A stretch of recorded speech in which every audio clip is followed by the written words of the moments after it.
働いてもお金にもうなんなんだよね。働いても働いても。 Imagina você é um empresário bem sucedido. Você tem várias empresas, você tem um bar, você tem uma BMW, muito importante isso. Mas de repente você perde tudo. E agora você trabalha em um lugar que você não gosta pra você se manter e você namora com uma menina com a metade da sua idade. Essa é a história de Naoki Sato, protagonista de Japão, uma história de amor e ódio.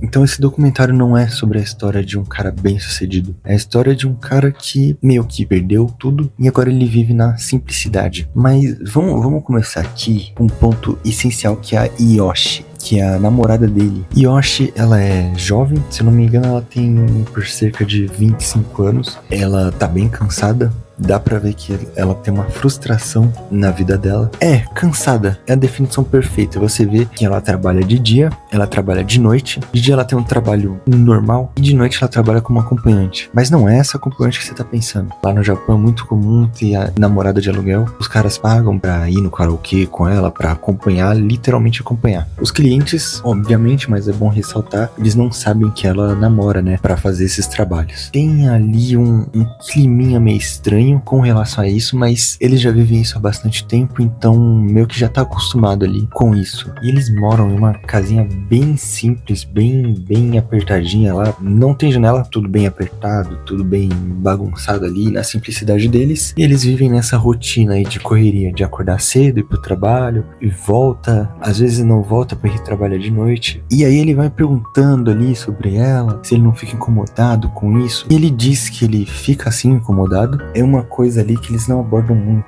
Eles chegam a trabalhar até 15 horas por dia. E eu não quero abordar esse tema de capitalismo, comunismo, anarquismo, mas a todo momento ele tá dando uma cutucada ali no capitalismo, falando que as pessoas adoecem, que o Japão tem uma das maiores taxas de suicídio. Ele fala que as pessoas ficam doentes por causa do trabalho. Aqui vi uma reflexão, que esse documentário é de 2008. Eu acho que mais especificamente a geração Z, que é o pessoal que tá entrando no mercado de trabalho, é um contraste, porque as outras pessoas também são, mas eu acho que a geração Z é mais, não aceita migalha. Muito se fala atualmente de escala 6x1 e trabalho e capitalismo, mas é engraçado que isso aqui se passava em 2008 e no Japão, que é um dos melhores países do planeta, por mais que tenha seus problemas em questão de segurança, poder de compra, nem se compara ao Brasil. E até lá eles têm esse problema. Eu achei isso muito curioso, porque independente do país que você esteja, vai ter algum problema. E aqui é praticamente o mesmo problema que nós temos no Brasil e já temos há muito tempo, que é esse lance de sair de casa cedo, muito cedo, trabalhar o dia inteiro, para não ter dinheiro para fazer coisas básicas. O lado positivo de lá é que não tem assalto, né? Então, bom, pelo menos lá as pessoas são educadas. Você não tem o risco de alguém defecar no ônibus. Você não tem o risco de alguém soltar um rato se você não der 5 reais pra essa pessoa.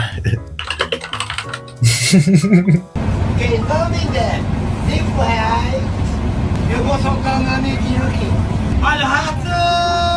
Esse cara que gravou esse documentário, ele deve ser muito bom, porque provavelmente ele não ficou um ano gravando os caras, mas em um momento específico tem uma DR deles, ele conseguiu gravar uma DR, então provavelmente deve ser uma rotina deles brigar. Tudo bem, eles estavam em um bar ali, aí eles bebem, o álcool solta algumas coisas, né, você começa a falar tudo, e é um trecho assim meio pesado, e depois volta como se nada tivesse acontecido. E voltando pro nosso protagonista, o Naoki, dá pra ver que ele tem várias faces. Ele é um cara que carrega a vida de uma forma leve, ele tá sempre criticando o sistema, ele assiste ali uns documentários, ele gosta de falar sobre isso, você vê que no trabalho ele entende bastante, ele mantém ali, né, uma máscara. Se aqui no Brasil o trabalho tende a ser difícil, lá no Japão é muito mais, porque eles têm uma cultura de, você precisa literalmente ser um robô. Tem uma cena que eles estão aquecendo lá, eu achei até um pouco assustador, pra falar a verdade, mas você vê que ele mantém ali, ele vai fazendo umas piadinhas, ele fala que um cara já passou mal, que ele toma remédios pra dormir, que teve um dia que ele se atrasou, que é muito sério lá no Japão, se atrasar, muito sério mesmo. Ele se atrasou porque ele tomou remédio pra dormir e não conseguiu acordar. Ele fala, ele visita o irmão e tem um relato de que ele cometeu,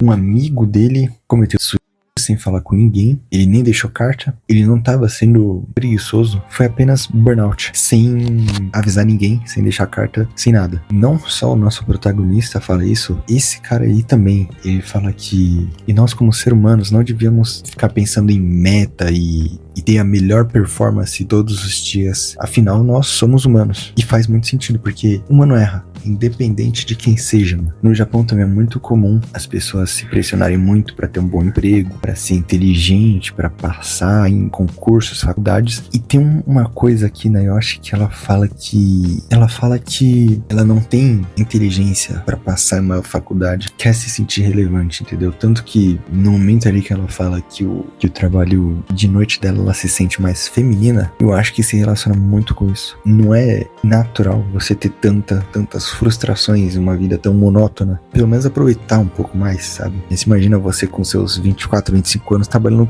15 horas por dia. E o amor deles não é uma coisa 100% fria. Você vê que tem uma distância ali, parece muito de rotina, eles estão acostumados, mas você vê que tem um relacionamento ali, até caloroso em alguns momentos. E uma discussão boa, que eles estariam juntos por amor ou por necessidade deles não admitirem que a vida saiu do controle. Por parte do Naoki, ele fala que ele tá lá porque ele precisa dela, mas ela ainda é uma interrogação. Se ela tá ali porque ela quer ele, ou se é porque é o que tem, ou se é porque a vida saiu do controle, não dá pra entender o lado dela. A relação dele com os pais dela, ele tem vergonha porque ele já foi casado 3 vezes e o pai dela não aceita tão bem assim de começo. Mas no final você vê que eles se acertam e termina com eles num clima mais leve, mostrando essa vida mesmo deles, com um clima bem leve. E lá mais pro final eles se resolvem, ele aceita, afinal eles são uma família. Tem até uma cena legal que eles estão jantando ali, e no primeiro encontro o pai dessa menina, ele pergunta